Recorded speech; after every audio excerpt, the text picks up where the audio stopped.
लक्षवेध Marathi news चॅनलमध्ये आपल्या सर्वांचं स्वागत. लक्षवेध मराठी न्यूज चॅनलवरील बातम्या पाहण्यासाठी आजच सबस्क्राईब करा आणि बेल आयकॉनवरती क्लिक करा. उच्च न्यायालयाचा दिलासा.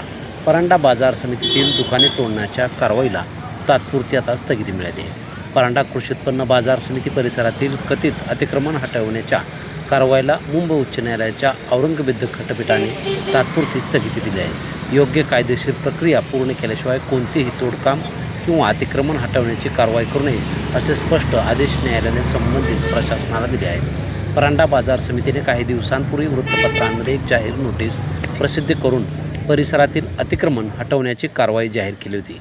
या जाहीर नोटीसच्या आधारे प्रशासनाकडून अचानक तोडकामाची तयारी सुरू करण्यात आली होती. यापूर्वी न्यायालयाने या प्रकरणासंदर्भातील दिवाणी दावा जलदगतीने निकाली काढण्याचे निर्देश दिले होते.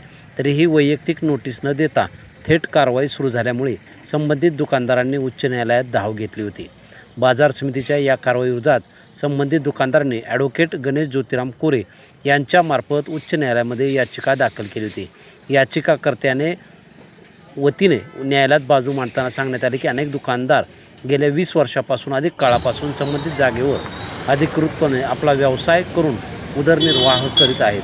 अशा परिस्थितीत त्यांना कोणतीही पूर्वकल्पना किंवा वैयक्तिक नोटीस न देता अचानक दुकान तोडणे हे बंधनकारक बेकायदेशीर आहे.